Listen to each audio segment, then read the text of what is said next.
Bonjour, aujourd'hui on va explorer une idée toute simple, mais en réalité assez révolutionnaire. Et si, pour vraiment changer, au lieu de toujours se concentrer sur nos problèmes, on se tournait plutôt vers notre potentiel? C'est la grande question, n'est-ce pas, celle qu'on se pose tous à un moment ou à un autre. Et la réponse qui nous vient le plus spontanément, eh bien ce n'est peut-être pas la plus efficace. On a ce réflexe de vouloir tout disséquer. On analyse la souffrance, on cherche le pourquoi du comment, on espère qu'en comprenant bien le problème, hop, il va disparaître. C'est logique, mais le risque c'est de rester coincé précisément là où on veut s'enfuir.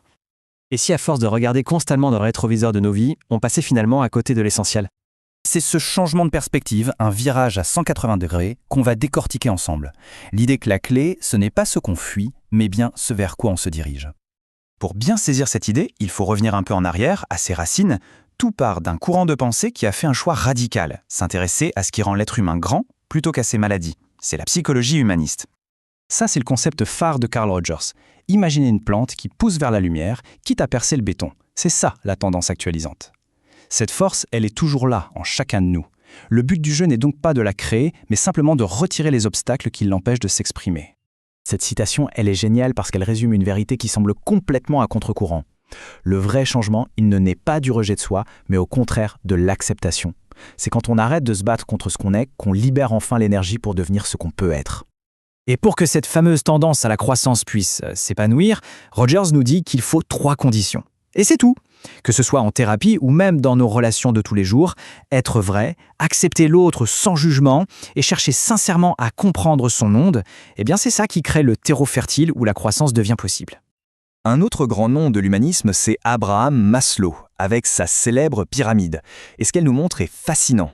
Une fois qu'on a comblé nos besoins de base, la sécurité, l'appartenance, une autre fin apparaît, une fin d'accomplissement de soi, devenir tout ce qu'on est capable d'être. Ce n'est pas un luxe, non, c'est le sommet de nos besoins les plus fondamentaux. Ok, passons à une autre dimension, qui est tout aussi cruciale. Avoir un potentiel, c'est une chose, mais pour le mettre en route, il faut un carburant, un moteur. Et ce moteur, c'est le sens. Cette phrase, elle est d'une puissance. Elle vient d'un homme qui a vécu l'enfer des camps de concentration, Viktor Frankl.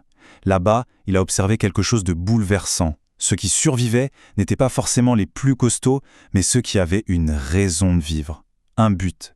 Le sens, ce n'est pas une idée abstraite, c'est une véritable force de survie. À partir de cette expérience, Frankl a bâti toute une approche thérapeutique, la logothérapie, la thérapie par le sens. Et le point clé, c'est que la quête de sens n'est pas le symptôme d'un problème, c'est notre motivation la plus naturelle et la plus profonde. Frankl fait même la différence entre la souffrance qui vient d'un conflit intérieur et celle qui vient d'un manque de sens, qu'il appelle la névrose noégène. Et là, la question change du tout au tout. On ne se demande plus pourquoi est-ce que ça fait si mal, mais plutôt, malgré la douleur, pourquoi est-ce que ça vaut la peine de vivre? Bon, alors, comment on passe de ces grandes idées à quelque chose de concret? Eh bien, en utilisant des outils qui sont par nature tournés vers l'avenir. Des outils qu'on trouve dans les approches dites solutionnistes. Ça, c'est la fameuse question miracle de Steve de Chaser. Sa magie, elle est simple. Elle court-circuite complètement l'analyse du problème. Elle nous oblige à imaginer, à décrire en détail cet avenir désiré. Et rien que le fait de faire ça, ça commence déjà à activer les ressources et la motivation pour y arriver. Cette question, elle est un peu bizarre dans sa formulation, je vous l'accorde. C'est ce qu'on appelle une question d'exception. En fait, sa structure un peu étrange crée une sorte de bug dans le cerveau. Ça contourne les défenses habituelles du genre « rien ne va jamais ». Et ça ouvre une petite brèche vers les moments, même très courts, où le problème est déjà absent. Parlons maintenant d'une ressource intérieure hyper puissante, l'état de flow. C'est ce moment magique où on est tellement absorbé par une activité que le temps disparaît. Et attention, ce n'est pas réservé aux grands sportifs ou aux artistes, non. C'est un état de bien-être profond, accessible à tout le monde. Et la super nouvelle, c'est que cet état de flow, ça se cultive. On peut apprendre à l'appeler en quelque sorte. En s'entraînant à faire cette bascule, ce rythme entre l'observation du monde extérieur et le ressenti intérieur, on peut créer un véritable refuge contre le stress et l'anxiété. Alors, si on rassemble toutes les pièces du puzzle, comment on applique concrètement ce changement de regard? La clé, en fait, c'est de commencer par la fin, par la destination. J'adore cette analogie, elle est tellement parlante. Si on aspire à un état de calme, de légèreté ou de joie, c'est forcément qu'on a déjà goûté à cet état, même si ce n'était qu'une seconde. Ce désir, ce n'est pas un fantasme, c'est un souvenir bien réel, inscrit dans le corps, qui nous sert de guide. Il y a une approche qui formalise ça de manière très claire, avec deux concepts, la SIL, sensation interne limitante, et la SID, la sensation interne désirée. La première, c'est le ressenti du problème, la seconde, c'est le ressenti de la solution, du moi idéal. Et toute l'idée, ce n'est pas d'attaquer la SIL, mais de se connecter d'abord et avant tout à la SID. Et voilà le retournement complet de situation. Une fois qu'on a bien clarifié, qu'on a bien ressenti ce moi idéal, on peut alors revisiter les moments difficiles du passé.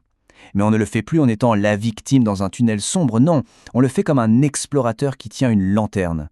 La destination éclaire le chemin parcouru. On arrive au bout de ce parcours, mais la vraie réflexion, bien sûr, elle ne fait que commencer. Voilà, c'est une question à laisser infuser.